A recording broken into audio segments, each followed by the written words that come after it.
Okay, so we got to talk about Dana White and his most recent press conference after the Season 8 Contender Series wrapped up. Because this man is completely and utterly doubling down on his whole Jon Jones Glaze shit. And he's putting down other fighters at the top of the pound-for-pound list like Islam and Alex to strengthen his argument and win his little mini arguments with the reporters, and it's honestly sad to watch. This literally just happened a couple hours ago, but I gotta talk about it because it's so jarring, but it's kind of funny. So let's laugh at Dana White for a little bit. Now I swear Dana White had to have been cloned or some shit, and the real one's chilling in Jon Jones' basement, tied up with a chain. I don't know, because the way his mind has completely shifted, or his mindset, I should say, has completely shifted on the pound for pound list, and he's just so utterly ignorant to it. And I mean, he confuses it with a GOAT list. You gotta give the old guy some credit. He might just be reading it wrong. So like 20 minutes go by the press conference, and then what starts it all is which also takes up the rest of the press conference. I don't know how long this shit was, but one of his butt buddy reporters asked him a little joke, sarcastic question. Is Jon Jones the best of all time, Dana? And I mean, he loves it. He's completely leaning into and giving into the jokes and accepting them and trying to laugh with them. No, bro, we're laughing at you. You can't do that. And yeah, they're just everyone in the room laughing along with Dana after that. Like, you are destroying a division. Fuck you. But shout out to the reporter for this clip. Know this. Numbers don't lie. Does he have pictures of you? I saw that on the internet too. Are you guys that fucking stupid? But then another reporter with an actual brain starts actually arguing, and these reporters are ready. Like, they are coming with better arguments every time. Like, Dana's gonna start getting embarrassed really badly soon. It's already embarrassing, but it's gonna get worse. But yeah, the reporter tries to argue how he's only fought once in the last 3 years, only has one win in the last 3 years, he's inactive. And then Dana tries to argue how, no, he is an active fighter. He just got injured. Like, when have you ever made that excuse for anybody, any other fighter, Dana? He never has. Certainly didn't make it for Drakus when they tried to make Drakus fight Izzy on like 3 months' notice after being injured after fighting Robert Whittaker. Yeah, crazy.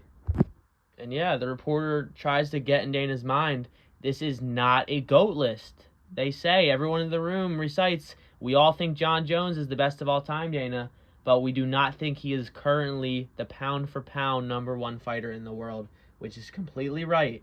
He honestly can move down a few spots. He's not even #3, in my opinion. And then another reporter, who I thought he was about a 10-7 Dana with this shit, but he brings up how Dana said he thought Reyes lost on the night of Jon Jones versus Reyes, and he thought the judges got it wrong. And then, of course, Dana doubles down on this by what? What do you think he does? He puts down Islam. Like, bro, leave Islam alone. He is he's your GOAT right now. Like, he's about to be your future GOAT. He is the pound-for-pound #1. He defends like twice a year. I mean, that's not that crazy, but he's an active defending champion who doesn't beat his wife, and he doesn't fail drug tests. Like, I don't get it. But yeah, he tries to argue that Islam struggled against Volk, and a lot of people thought Volk should have got the nod, and that's a 145er, and Islam struggling against a lower weight class. I get what he's saying, and then he tries to argue Jon Jones destroyed going up a weight class. Islam struggled fighting down. It's not even comparable. But, bro, that is such a cherry pick. Like, you're comparing Cyril Gane, the bum himself, fucking doing Paw Patrol movies and shit, to the GOAT of a division. Volk is the best featherweight, by the way. It's not close. I don't care if he got KO'd 3 times going on 3rd. I don't care. He's the best featherweight. Suck my dick. You can't. All right, mini rant, because people think it's debatable. He has 2 wins over both of the people that are the other considerates for the GOAT of featherweight. He's the best at featherweight. It's not close. All right, correction. He only got 1 win over Jose, but he's still the best. I don't care. And then a little farther into the interview or press conference, Dana White says this. You know, he has to wait and go back into fucking training camp again. He was training. So do I just yank it away from Stipe and say, hey, go fuck yourself and sit on the sidelines for 2 more years? Or you know what I mean? Yes, you say exactly that, Dana. Say that. Text him it right now. Then this bald fuck has the audacity to try to lie to us still, saying that Jon's not going to retire after the Stipe fight and he's going to fight Aspinall. Like, we know you're lying to us. We don't believe you. Just stop. Yeah, we all know Stipe and Jon are going to fight. Jon's most likely to win. And they're both going to retire that night. And then Aspinall will absorb the belt. And the division will be fucked forever. Thanks so much, Uncle Dana. But yeah, I just wanted to talk about this because it's pretty funny. Not really funny. It's destroying a whole fucking division and ruining Aspinall's chances at being a star. It's whatever.